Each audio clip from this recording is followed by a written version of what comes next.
እኔ በጣም የሚያስደንቀኝ አንድ ታሪክ አለ። እውነተኛ ታሪክ ነውና አንድ ጓደኛችን እጅግ በጣም እንደዚህ አይነት ስሜት ውስጥ ይገባል።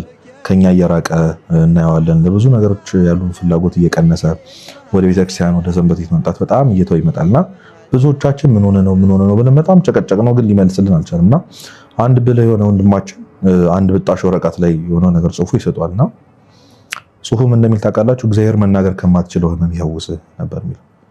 እግዚአብሔር መናገር ከማትችለው ህመም ይፈውስህ። ሁላችንም ይፈውሰን።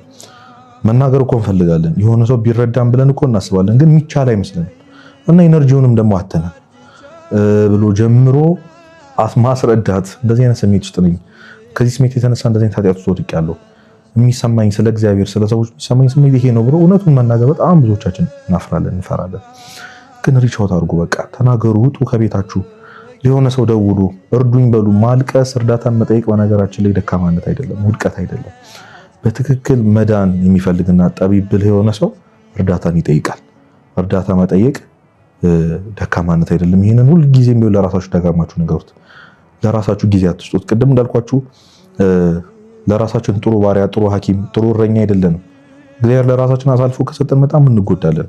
ብዙዎቻችን ከእግዚአብሔር አገዛዝነት፣ ከእግዚአብሔር ፍቅርነት፣ ቤተክርስቲያን እኛም ከምትመራበት ነገር ሁሉ ወጥተን የራሴን ህይወት ራሴ ማኔጅ አደርጋለሁ ብለናል። ግን ያው የታል ማኔጅ አደረግነው? ይሄው ከእግዚአብሔር ራሳችን ነጥለናል። ይሄው ከሰዎች ነጥለናል። ከብዙ ነገሮች ራሳችንን በታች አድርገነው ቀብረነው እየኖርን ነው። ስለዚህ ከራሳችን ስራትነት ወጥተን የሆነ ሰዎች እንዲረዱን እጃችንን እናውጣ። ከቻልን እንታከም። እሱን ማድረግ ካልቻልን ወደ እግዚአብሔር እንቅረብ፣ ወደ ቤተክርስቲያን እንምጣ። ከምንም ነገር በላይ የሚያስቡልን የሚወዱን ሰዎች እንንገራቸው፣ እንዲረዱን እንጠይቃቸውና የመጀመሪያው ነገር እዚህ ስሜት ውስጥ ስትሆኑ ከመግባታችሁ በጣም ፕሮሰስ አድርጎ ለብዙ ሳምንት ለብዙ ወራት ውስጥ እዚህ ስሜት ከመቆየታችን በፊት ሰዎችን እርዳታ መጠየቅ እንልመድ። መታከም ካለብን እንታከም፣ ሳይካትሪስት መታየት ካለብን እንታይ፣ ቴራፒ ማግኘት ካለብን እናገኝ፣ ሜዲካል ትሪትመንት መውሰድ ካለብን፣ መድኃኒት መዋጥ ካለብን እንዋጥ።